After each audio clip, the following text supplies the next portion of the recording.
Hey everybody, this is Adam with PCP Media. Thank you so much for tuning in. I have with me Eli Clemmer, who is running as a Republican for New Hampshire's 2nd District, which is this district quite big. Which is, yes. So it is quite big. It actually, I would say, is like 2/3 of the entire state. At least. Everything up north, everything west, most of the south. Huge. So that is that's a pretty big Yes, piece of property of people to represent. Even though New Hampshire is a small state with only about 1.5, 1.8 million people, somewhere around there. Somewhere around there. It's still, you'd be representing the by and large the vast portion of it, mostly actually the most rural portions of it. Yep. So before we get into that though, I mean, I know there's a few articles that are out there about you, but this is going to basically be, no one out there who's paying attention to this video knows who you are. You got to find out. And so let's start off with just the most simple question. Who are you? You tell me about your family, where you're from, just your education and what you do now. Well, Eli Clemmer, running for Congress, 2nd CD. Where I'm from is a bit of a complicated question. Okay. Born in Maine. Parents moved to New Hampshire. I was in Lancaster. And my dad was trained to be a doctor at AVH. And then my parents decided to go be missionaries over in Zaire, Congo, in the middle of Africa. So then how'd you end up settled back here and then up in Berlin where you're working now? Well, so after growing up in Africa, where my wife and I actually grew up in Africa together, went through school. It was time for college. I went back to college in the United States at the University of Maine in Orono. But when we were in Africa, New Hampshire was home. New Hampshire was where I wanted to come back. So after my schooling, I was looking for jobs in New Hampshire, and Berlin, New Hampshire was hiring a school librarian. I got my training as a school librarian, started up a job up there 5 years ago. Love the area, bought a house, and glad to be in this live free or die state. Awesome. So we'll move on to some of these things. So, I mean, you have not held office before. Have you ran for office before? I've not run for office before, have not held office before, unless you count student council in high school. Maybe not. Now, with that in mind, you have not held an office. Why Congress? Why Congress? I saw how divisive things are. I saw how the left is just pulling things far to the left, and Republicans. We have some good ideals. We have good common sense on our side. Facts don't care about your feelings. But we, a little too often, we let ourselves get pushed around. We don't have a lot of strong representation in DC. We don't really have someone who people can look up to, people who can be inspired by. Talking to general people in New Hampshire, our state's about 30% Republican, 30% Democrat, but for the 40% who are neither party, they don't really have any strong representation. So they want someone who's genuine. They want someone who's down to earth. They want someone who's not going to be another typical establishment career politician. So I had that in mind. I was watching a bunch of the Democrat primaries. They all come to Berlin. And so I was watching them just for amusement's sake. It's like, they're really everyday people. They're really just nothing that special about them. So why don't I run? So your platform. Yes. I looked on your website, and you know what? I also looked at the other candidates that you would be running against. I tried to look at their websites, and first off, I noticed one his is not currently up. What he had before was just a picture. And then he's kind of got two websites. Gotcha. The other one's a bit further down in the Google listings. Gotcha. And then the other candidate, she's got a website up. It looks pretty slick. But what I have noticed is I don't see any issues out there. So let's start with what is your platform like that you would specifically like to talk about, and then I'm going to hit a couple just to go into that perhaps. Okay. Well, I'm still building my website. My campaign launched January 1st. My wife is actually currently rebuilding my website. So if you visit my website in the next few days, it's a little bit under construction. Aesthetics are not quite there, but we're adding to it, upgrading. We just bought a better domain hosting level. Good stuff. So I have some of my policies on there, some of my positions on there, but there's definitely a bigger list that I'm going to be adding. Some big things that I am pressing for, it's just a more bipartisan approach, is term limits for Congress. most Americans are in favor of term limits. I understand you want some experience to be able to guide things for the freshman in Congress, but politicians have been there for 10, 20, 30 years. The corruption there, the lobbyists, they're out for their own personal gain a bit too much. It's not so much, but I believe the Constitution intended for government of the people, where the people are on a rotating schedule. You do your service and you go back to your everyday life, not you go there and you become part of the political elite. Absolutely. It does seem there's a lot of that. Yes, there is. Is that where the common sense integrity? A piece of it. Yep. Okay. There's also a lot of frustration over Congress recently, a year or two ago. They voted to up their own salaries. Yes, it's in the Constitution, but people I've spoken to, they kind of prefer, Congress, you don't get a raise unless America's doing well. So yes. Congress establish let's base our income off the median household income, 1.5, 2 times the median household income. Yes. I've actually, one thing I have felt is, I think that, Congress, their salary should be based off of exactly what the median income is for people. Why should they make, $200,000 a year off of us when they're not even in their offices half the year? And, some of them will end up with 3 houses in the, certain senators, they'll have 3 houses and they'll run on a socialist platform. So I think that's funny that only in capitalist America will our socialists be capitalists. Congratulations to lobbyists and book deals and other. Yes. So coming from this education, you're an educator, you're a librarian. What would you think would be the best federal policies as far as education goes? Like what would policies you push for going, hey, my background comes from this. I've got several years in this. Here's what we should do. And here's why. Well, few different directions it could take for that. For one, the Federal Department of Education causes way too many barriers. It's a big reason schools are expensive like they are, is because you have to meet all the federal policies. Then you have the state level guidelines. We need to return power to the states. Most teachers I've spoken to, liberal, conservative teachers, they'll agree, while yes, the Federal Department of Education can do some good, it overall causes more harm than good for schools, students, and teachers. Politicians are the ones, voting on what we should be teaching in schools and how to teach it, not the ones who are dealing with the kids themselves.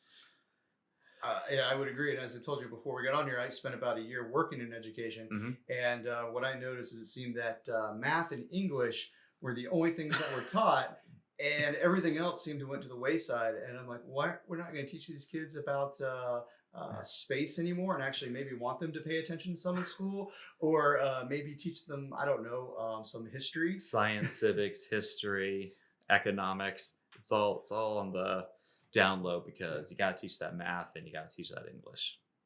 I mean, obviously those are they're important, right? But there's other things you need to teach kids to be well-rounded citizens in a free society. As a librarian, part of that, focus on very neutral, unbiased. In fact, before I ran, my coworkers, my students had no idea my political positions, because as a librarian, provide information on both sides. I don't really pick and choose. Provide both sides. Personally, I think conservatism is the more common sense approach. So if they're given both sides, they'll probably end up being a little more conservative, because we got facts on our side, not facts don't care about your feelings, as Ben Shapiro put it. But part of that is dealing with the issue of censorship, and just increasingly these days, I'm sure you're aware of the online censorship of conservatives by big tech, by social media. Yes, I find it astounding how on Twitter they say there's no shadow bans or anything, but believe me, as I constantly see people disappear, not that it's a popularity contest, but I'm like, it seems like the more times I say something, the more outspoken it is, the more my followers drop. And so I see that big tech is definitely out there. And Ted Cruz is doing his part to try to press that issue in DC. But we need more people in DC aware of the issue, more people on how to solve the issue, because it comes down to, the websites, big tech, they're treated as platforms. 1995, they were allowed to be treated as a platform to protect them from liability for content on their site. They're taking that, okay, so we're not a publisher or a platform. But now we're going to act like a publisher and choose which content's on our site while getting all the benefits of still being a open forum platform type ideal. So they're kind of abusing the laws that were set in place to protect them. No, I don't think there's any argument from me on that. It seems either they should be taxed as publishers or they should be taxed as platforms. Exactly, and not get the best of both worlds. Yeah. So I didn't have it on there. That was actually really great. We got to that. So let's talk about healthcare. Healthcare, okay. What are we doing? What are policies you're going to put forward? Because right now, the policies that everyone's advocating is free crap for everyone. Let's just that even in the 1980s, Senator Sanders said that Medicaid for all would bankrupt our country. And I hate to say it, but I definitely agree with 1980s Sanders with that. And what he says now, I've taken economics, and unless you're the federal government where you can keep printing money, which we'll get to the economy next. Yes, fiat currency. So how do we what are policies you would advocate to get healthcare back to being affordable? Because there is no argument that our healthcare system is screwed up. Yes, that everything is overpriced. I think that's just that you cannot deny everything Sanders is saying about how screwed up the system is. Yeah, we're in full agreement, but I would that prescription I think that he wants to do is poison in itself. So what would you do? I find typically, conservatives, liberals, not always, but in a number of issues, we actually agree on the end goal. Just different opinions on how we're going to get there. Personally, I think a lot of the liberal approaches are going to cause more harm than good. Conservative approaches, that's the true way to help solve the issue. But the end goal, we usually do have, helping American citizens in mind. Healthcare, that is a very tricky one. That is one my team and I are still researching, coming up with better positions on. But a few things just off the top that'll help is tort reform would just help, especially just the liability insurance that doctors have. They have to pay insane levels of cost for that insurance. That gets passed on to the people who are getting their medical services. Our drug prices are definitely way out of proportion. And when it comes to any kind of single payer system, any kind of Medicare for all, I'm terrified of that thought because, well, you've seen the government with the DMV, you've seen the government with the IRS, you've seen the government be the government. Do you really want the government to be deciding healthcare costs, deciding who gets healthcare? Yes. It comes down to, you got to have some free market approach in there to keep the efficiency up and the affordability up. Because if there's no free market, you're not going to have the competition to have the best services. We could just extend the VA to everybody, and then everyone will have healthcare. They'll just have to get in line, and they might be dead before they actually get to go to the VA, but they will, in theory, have health insurance, right? In theory.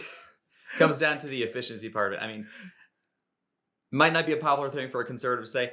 If there's a way to make single payer Medicare for all work and work efficiently and work affordably, hey, that sounds great. But then again, I'd like to win the lottery too. Sure. And so, while we're dreaming about impossible topics. Yeah. And that's the thing. So the economy, I place this next because if you look at our national debt, it's in the 24 trillion, not including the hundreds of trillions of dollars of unfunded liabilities. So not only do we have people proposing, hey, let's do more, but how do we get this all under control? Because there's no way it is sustainable for us to go on our current path. So how do you go into Congress? And definitely as a freshman too, you'd have to go, all right, guys, we have to start, we're now working on a balanced budget, but we have essentially been acting like drunken sorority girls with daddy's credit card. That's how a great do we get comparison. That under control? Because eventually the credit card will meet its limit. Yep. Well, cut spending, that's a big one. The government is spending way too much money. The government's gotten a bit fat, tends to have the approach, if you don't spend it, by the time your budget's up, you lose it. Trump recently announced his war on waste to kind of curtail that, and that is a great idea. We need to be holding government accountable. We need to be lowering the government bureaucracy because the government red tape, government bureaucracy, it both causes government to run inefficiently and expensively, and it prevents businesses from being able to be efficient and generate income. Yeah. So, Cutting government efficiency is well overdue. He's going on about draining the swamp. We need to drain the swamp and tighten the belt on the government bureaucracy. Now, but as soon as we talk, conservatives love to give lip service to this. And then as soon as they get in office, well, they're the sorority girl with daddy's credit card again. And also, then you have the problem of, we can cut this, but no, we can't cut my favorite program over here. And and this takes us into the freedom and security of our country. Mm-hmm. How do we go? Okay, we have to, obviously we need to maintain a defense of our country. Yep. But maybe it is time we go, maybe we don't need to spend more than the entire world combined 3 times over. And then people get scared. So, oh my God, we're going to cut something. Well, I'm saying this as a combat veteran, very proud of my service. I've seen the waste firsthand. Talk about the use it or lose it. But then also, I remember we got these brand new barracks that was like staying in a 5-star hotel before we went off to Afghanistan in 2014, and they filled it with Xboxes and PlayStation 3s. But the problem with this is everyone already had an Xbox One and a PS4 that they were playing with. And I bring this up as just kind of a silly aside to how do we actually get people to cut the spending in programs, get rid of the silly waste that we laugh about but is ridiculous, but still maintain the security and freedom that we need in this post 9/11 world. Right. Well, Berlin Public Schools, as you may or may not be aware, we recently went through a big school funding crisis, and we recently had to slash our school budget. The challenge with that approach was we were told over the course of just less than a year, your budget's being cut by this amount. You need to somehow make it work. So we ended up having to close some schools, merge some schools. It was a hard time for everyone. If you do want to make drastic cuts, you need to be able to stagger it over a certain amount of time so you can help prepare and get ready for those cuts as they're coming. Not just suddenly you're losing 10% off your budget. You're going to be losing 1%, 2% for a while. So then government bureaucracies, we can see it coming. We can plan for it. We can try to lower our frivolous spending, such as you were mentioning the Xboxes and PlayStations. Which was great for the people who, I guess, didn't have already. And guess what? Everyone did. So yes, everyone did. Everyone had access to a newer console, and everyone really just needed a printer. Yeah. Computer with a printer. And if it comes to liabilities, I understand promises were made. So we shouldn't be going back on those promises, but we can start to look at, the future. Okay, we can start lowering those guarantees for the future. With teachers unions, with pensions. As a teacher, I appreciate having a nice pension plan, but at the same time, we can start looking at the future. Okay, we're not cutting, but we're going to start lowering for the next step and the future. And how about something having a nice option like this with I would love personally to just not be involved with Social Security or Medicare or Medicaid. Like, wouldn't it be great if we could have an option to just opt out? Yes. Oh, I keep hearing again and again. If you just took the money you got from Social Security and just threw it into the stock market and just random stocks, you'd be making out like a bandit compared to what Social Security is going to pay out. Yeah, it is nice to have those safety nets, but at the same time, if you're responsible, if you pay attention, you can do a whole lot better than the government. Absolutely, I guess. But you're asking people to be responsible. That's quite a challenge. Yes. I'm also asking, those in DC to also be responsible themselves. Yeah. Responsibility is a bit hard as, someone who's served. You probably have a better sense of responsibility than most. Yes, I definitely think it was Bloomberg recently talked about 19-year-olds not having the responsibility to carry a firearm when he might have lost his mind. I knew guys who, with their parents' permission, were enlisted into the infantry and just were barely hitting their 18th birthday when we were going over to Afghanistan. So yes, responsibility. They're wanting to drop the responsibility age limit for voting. Yes, but you have to be. You are not smart enough to choose whether you want to use tobacco until you're 21. But right. You're not smart enough to drink. But at 16, yes, let's someone vote. You're not even old enough to join the armed forces, but you're old enough to vote, right? Yeah. Yeah, I'm gonna skip that one. Kind of boring. So, here's a fun one. Yep. MAGA or never Trumper? MAGA or never Trumper? You only get those two choices. You only get those two. You know no wishy-washy between. Let me lead this off with, well, I understand Trump's a bit controversial. Well, I understand he's, he sometimes doesn't act accordingly. Presidential. He's the president we needed. He is the shook up the establishment. He is we're going to say no to political correctness.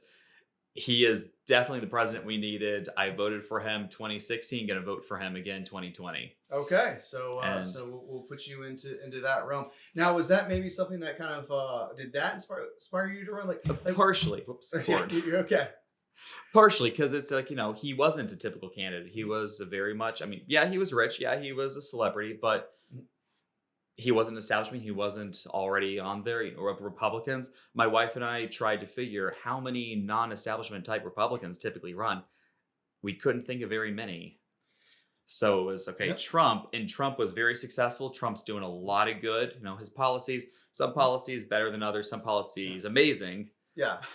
And it's just that shakeup. We need that shakeup to be able to revitalize the Republican Party, because we've been a bit stagnant with the sticks in the mud. Yeah, and I would agree. Although I would actually say something that I would say Trump is definitely not a conservative. I would say he's actually a moderate liberal.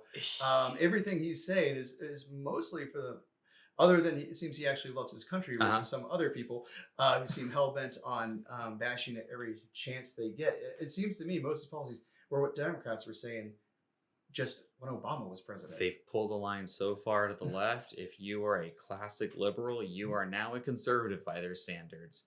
I assume you've heard of the walk away movement. Yes. People tired of being criticized, people tired of the Democrats saying you're a straight white male Christian or any combination of those, you're evil. Just turn the back on the party. Yeah. It does seem that a lot of people are fed up with being forced. It's funny that we've identity politics has forced people to have to identify with something, and I think a lot of people would probably just like to be like, I'm me. But that gets us off on a whole different tangent that has nothing to do with your campaign run. So to get this back on track, we got a gun back there. So I'm kidding. So I wanted to talk to you about what your opinions are on gun rights, because actually, to tell you the truth, 23 minutes in, that's going to be pretty much the only thing that most of my followers are going to care about. So we're gonna go ahead and pause this for 1 second because I want to stop and restart that camera because it has a 30-minute limit. So I'm gonna pause it, and then we'll go ahead and we're gonna restart that. And so to go ahead and answer guns. Go. Do you want to pull mine out? Let's see it. Now, this could actually be a good judge of character of if this person should hold office, as we'll see what type of firearm they are carrying. What type? Okay, now I'm going to feel judged. Let me just unload a bit. There you go.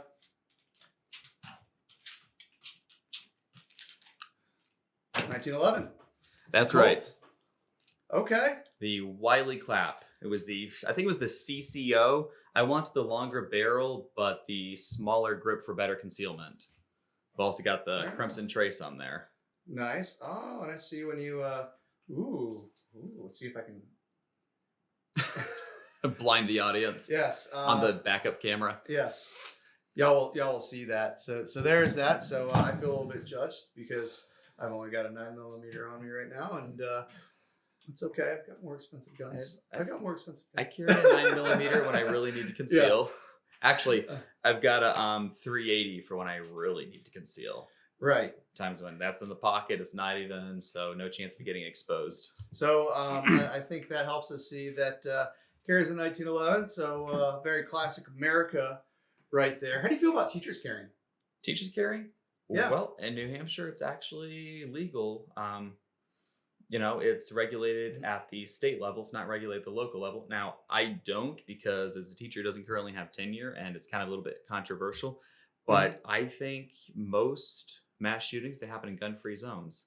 If you have a teacher who's, they've gone through the training, you have a teacher who's licensed to carry. In New Hampshire, we don't have to be. But still, if we want to have an extra step, you're licensed to carry, you're trained, you know how to. If you're comfortable with it, I feel a whole lot safer knowing that there's some good people who've got my back at the school. So we can safely say that if you were in Congress, you would vote against any gun control that would curtail teachers' rights to carry, maybe create more kill zones, if you will.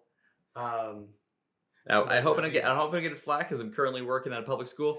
I don't carry at my school. My school board doesn't, I don't want to go there. Okay, that's more my personal. But, in theory, yes, I do support the idea. Okay.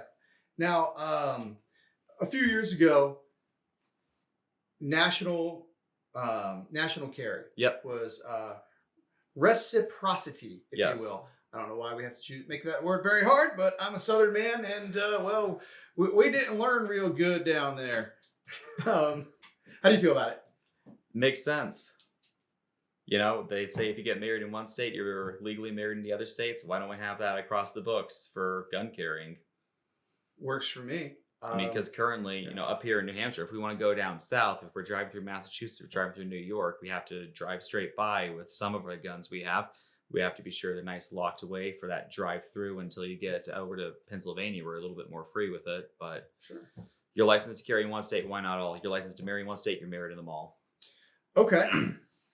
Now I want to switch gears. Yep. We hit kind of some nice little basic widgets as far as issues go that basically general people want to go or not hear about, and then obviously as this election process goes on farther, I'm sure you'll be speaking with more people about your issues more and refining your policies. So I think we hit those pretty good. Let's go ahead and talk about to get to this is like playing a video game. To get to the boss and Custer, you have to beat the two mini bosses. You have Lynn Blankenbecker and you have Steve Negron. Both of these have served in the New Hampshire House. They're state representatives. Steve Negron already ran in 2018, has name recognition, has currently raised over $60,000. And if anyone would be called a front runner, it would probably be him because of the name recognition. But how are you going to beat these two? Because it's going to take meeting a lot of people. And it's going to take raising a lot of money. Well, there's the difference between raising money and lending yourself money. I'm not going to say anything beyond that. You can come to your own conclusions from that. Yes.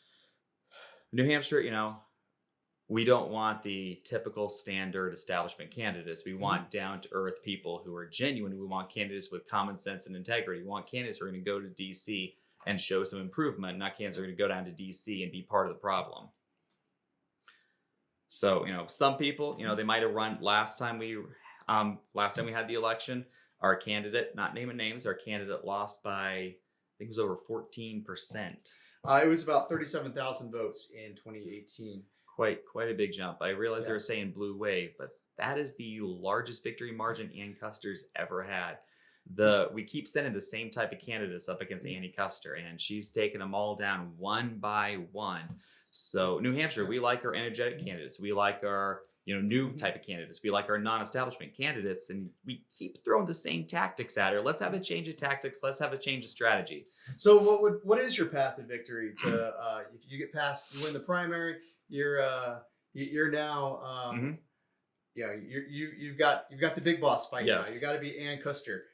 So she's been in office since 2013. She's already got a war chest of at least $1.8 million. This race, I actually spent a lot of time at last fall, tail end of early beginnings of winter, looking at the two districts of District 2 and District 1. And I really did. I went about 10 years back, looked at the elections, looked at the results, looked at how much money was spent. And it looked to me that she's been there since 2013.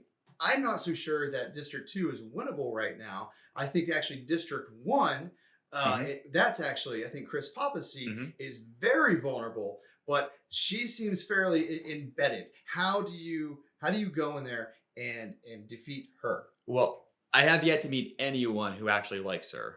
Okay. You have talked to liberals, and the liberals are like, yeah, she doesn't really line up with what I agree with. She is the far left. She doesn't really trudge the middle of the road. She doesn't really trudge common sense. She's the far left. She's the Nancy Pelosi. She's the Alexandria Ocasio-Cortez supporter. So we need to have a candidate who's got some vibrancy. We need to have a candidate who's willing to listen, because our state is 40% neither party. Part of my campaign is I'm running a YouTube series of my own. It's starting to go on here. It's Clemmer for Congress, and the series that I do is called Share Your Mind. So if any of you want to sit down and have a talk with me where I'm going to get your thoughts, that's totally fine with me. You can email me at shareyourmind@outlook.com. Look at that. Notice how we really spoke clearly right into the mic right there. That's right. That's what we call marketing right there. So anyway, so it's me listening to people. I'll go around. If you're a liberal, I will sit down and hear your concerns. I'll hear your thoughts. There's not enough listening these days. Part of being able to talk to someone, have a genuine respect, have a genuine, possibly change their mind, you need to have that respect. You need to be listening. So I'm the candidate who's going to sit down with the independents. I'm the candidate who will sit down with the liberals. I'll hear them out. I'll try to understand their point of view. I'm probably going to end up, disagreeing with it. I do lean right, not left. But we need to have more understanding, more common ground. We do need to realize we all want what's best for the country. We just have different ways to approach it. Okay, so if you want to change people's minds, you actually need a table that you put out in the middle of college campuses with a mind. That's where I got the idea. I know you're going with that. Steven Crowder's where I got that idea. Yes. Very, very funny guy. Yes. And actually his series is very effective because he does sit down there and he's very empathetic with people. But that's neither here nor there. Now, we have actually gone ahead and we've gone over the time I wanted to. I wanted to stop at 30 minutes. But then we decided I'd actually just stop and push record to see where it went. I think 30 minutes is probably a good push.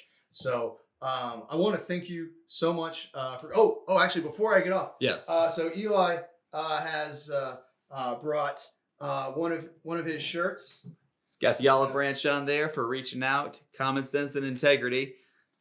Right on. Now, if anyone wants to buy one of these shirts, help support your campaign, where can they get one? We're going to have that up on my website. Like I said, we're revamping my website. When it's revamped, that's going to be on there. You can also find me on Twitter at Eli Clemmer. You can find me on Facebook, Clemmer for Congress. You want to help spread the message? That's great. It'll help us win, help us get Andy Custer out. Awesome. Well, Eli, thank you very much for coming on the channel. I hope everything goes well for you. It'll be interesting to watch this campaign cycle goes. Yep. And if your last name starts with an N and ends in Egron, or starts with a B and ends in Lankenbecker, and if you see this and you'd like to come on the show, we'll consider this a formal invitation. All right. Sounds great. Thank you very much. Thank you for having me on.